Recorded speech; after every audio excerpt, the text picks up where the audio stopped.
Inilah sejarah naga, nyata atau hanya makhluk mitologi semata?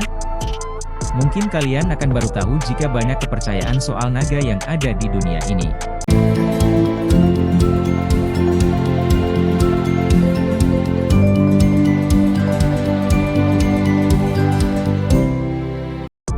Naga Mesopotamia kuno, yang dikenal sebagai Mu, merupakan salah satu makhluk mitologi yang paling awal muncul dalam sejarah peradaban manusia. Kisah mengenai makhluk ini telah mengakar dalam mitologi Mesopotamia, yang meliputi budaya Sumeria dan Babilonia yang kaya akan legenda dan cerita epik.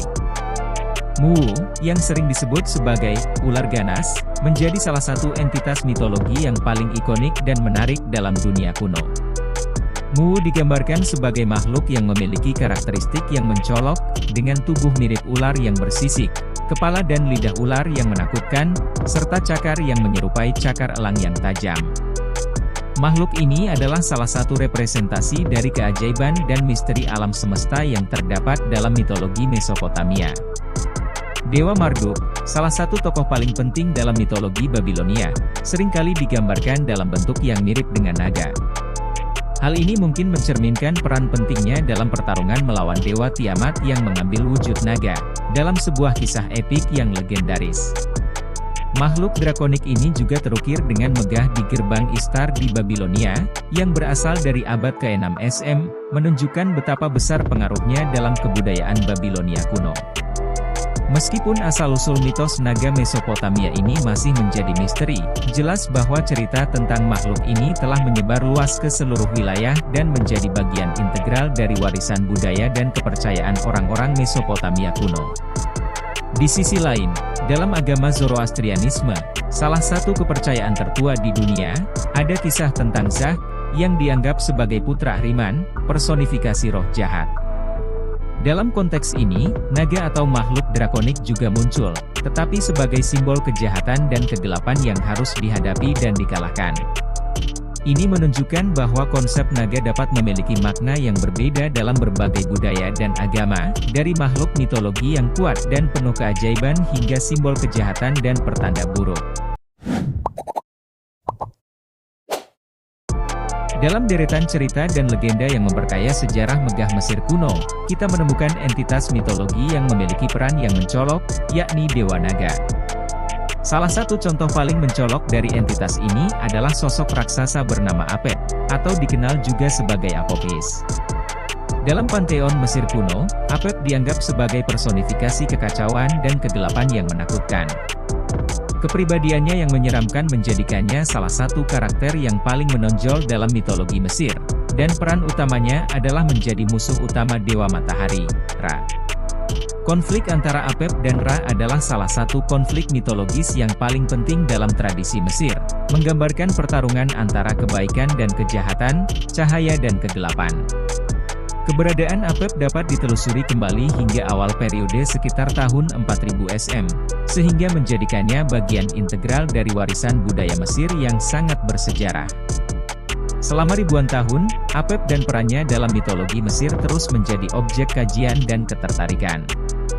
Pemujaan dan upacara yang terkait dengan Apep berlangsung sepanjang sejarah Mesir kuno, dengan masyarakat Mesir percaya bahwa memuaskan atau meredakan kemarahan Apep adalah kunci untuk menjaga keseimbangan alam semesta.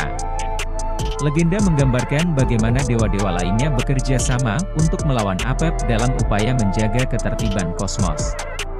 Keberadaan Apep, dengan segala ketakutan dan rasa hormat yang menyertainya, mencerminkan kompleksitas budaya dan spiritualitas Mesir kuno yang penuh makna, serta bagaimana mitos dan cerita dapat membentuk pandangan dunia dan praktik keagamaan dalam peradaban yang berusia ribuan tahun ini.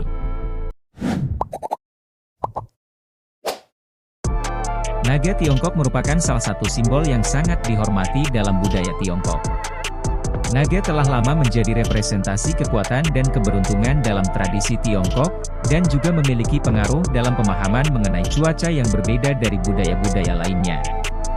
Dalam mitologi Tiongkok, naga dianggap sebagai simbol spiritual dan harmonis. Bahkan, para kaisar Tiongkok sering menggunakan gambaran naga untuk menegaskan kesaktian mereka. Sejarah gambaran naga dalam budaya Tiongkok dapat ditelusuri kembali hingga ke era Singlonghua pada sekitar 620-5400 SM. Namun, gambaran naga secara tradisional kemudian mengalami perkembangan dan penguatan, terutama pada masa dinasti Shang, 1766-1122 SM, dan dinasti Zhou, 1046 SM, 256 SM. Salah satu konsep paling terkenal mengenai naga Tiongkok adalah konsep Raja Naga Empat Lautan. Dalam konsep ini, setiap Raja Naga diasosiasikan dengan warna tertentu dan perairan tertentu.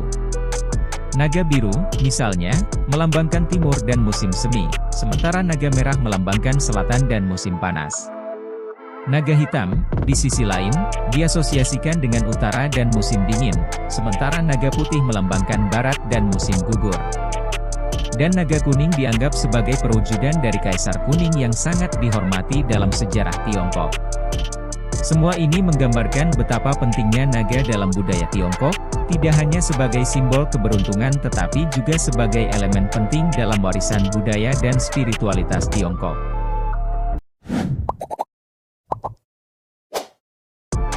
Naga di Jepang dan Korea memiliki akar yang dalam dalam sejarah dan budaya kedua negara tersebut. Naga adalah tokoh legendaris yang mendominasi cerita rakyat dan mitologi Jepang, dan asal-usul mereka adalah hasil dari perpaduan legenda dan mitos asli yang berasal dari berbagai budaya Asia, terutama Tiongkok. Di Jepang, sejumlah cerita naga asli, seperti yang tercatat dalam Kojiki dan Nihongi, mulai muncul pada akhir abad ke-7 Masehi.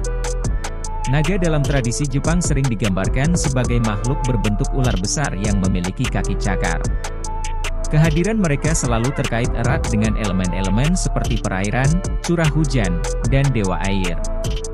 Pengaruh naga Tiongkok sangat berpengaruh pada pengembangan mitologi naga Jepang. Para naga Tiongkok, juga dikenal sebagai Long, dalam bahasa Tionghoa, adalah makhluk yang memiliki kaitan kuat dengan unsur-unsur alam seperti air, dan seringkali digambarkan dengan kaki cakar. Mereka dikenal sebagai simbol kekuatan dan hujan yang mendatangkan berkah bagi pertanian, serta pelindung dewa air yang melimpahkan rezeki.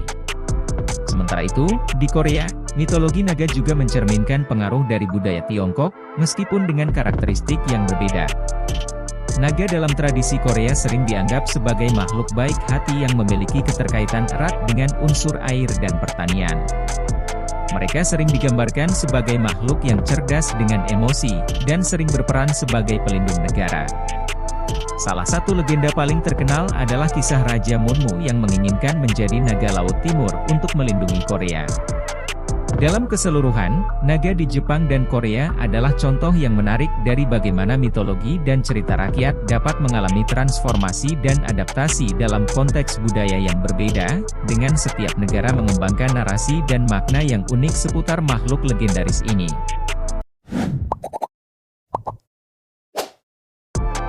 Naga Eropa memiliki peran yang signifikan dalam mitologi berbagai budaya di wilayah ini. Dalam mitologi Yunani kuno, mereka sering digambarkan sebagai makhluk serupa ular, dengan kemampuan mengeluarkan racun atau menghirupnya. Asal-usul kata naga sendiri berasal dari bahasa Yunani, yaitu drakn, yang memiliki akar kata dalam bahasa Latin, draco, yang berarti ular besar yang panjang dan ramping. Dalam cerita-cerita kuno Yunani, terdapat banyak referensi terhadap makhluk-makhluk seperti Typhon, Ladon, Hydra, dan naga Colchian, yang tujuannya adalah untuk menciptakan ketakutan dalam petualangan para pahlawan terkenal. Naga-naga ini sering dianggap sebagai ancaman bagi keselamatan, dan pertarungan melawan mereka menjadi elemen yang sangat penting dalam mitologi Yunani. Sementara itu, dalam mitologi Jerman, naga dikenal dengan sebutan cacing atau worm, yang sering dijelaskan sebagai ular besar yang berbisa dan bahkan dilengkapi dengan sayap seperti kelelawar. Di awalnya, perbedaan antara naga dan ular biasa mungkin agak kabur, dan keduanya sering disebut sebagai orm dalam mitologi Nordik atau WRM dalam bahasa Inggris kuno. Namun, seiring berjalannya waktu dan pengaruh budaya lainnya, naga Eropa mulai berkembang menjadi makhluk yang memiliki karakteristik lebih menonjol, seperti kemampuan terbang dan kaki empat. Perubahan ini mungkin juga dipengaruhi oleh proses kristenisasi di Eropa, yang memungkinkan adopsi dan adaptasi cerita-cerita mitologis yang ada ke dalam konteks baru. Akibatnya, naga Eropa berkembang menjadi makhluk yang sangat beragam dalam cerita-cerita rakyat dan legenda Eropa, yang mempertahankan sifat-sifat mistis mereka dan menjadi bagian integral dari warisan budaya Eropa.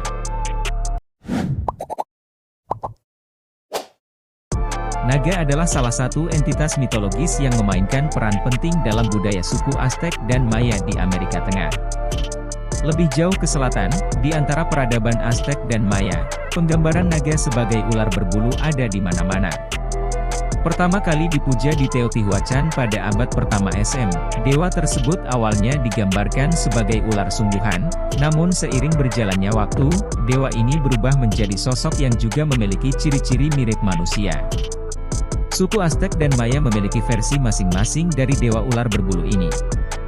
Suku Maya Yucatec memuja Kukulkan, juga dikenal sebagai Quetzalcoatl oleh suku Aztec, dan keduanya melambangkan ular berbulu, dewa dasar dalam mitologi wilayah tersebut. Kukulkan adalah dewa angin, air, dan api yang sering diidentifikasi dengan kekuatan alam dan siklus alamiah. Ia juga diyakini sebagai pemberi pengetahuan, dan kehadiran Kukulkan dalam budaya Maya menggambarkan penghormatan mereka terhadap alam dan pengetahuan yang dimilikinya. Dalam kepercayaan suku Aztec, Quetzalcoatl juga memiliki peran penting sebagai dewa pencipta dan pembimbing manusia. Penggambaran Quetzalcoatl mencakup elemen-elemen seperti burung Quetzal dan ular, menciptakan gambaran yang sangat kaya dan simbolis yang mencerminkan hubungan mereka dengan alam dan kosmos. Dengan demikian, naga berbulu dalam budaya Aztec dan Maya bukan hanya simbol alam dan mitologi, tetapi juga mewakili koneksi mendalam antara manusia dan alam semesta yang mereka huni. Jadi itulah contoh mitos naga yang ada di dunia, apa kalian baru tahu? Coba jawab di kolom komentar.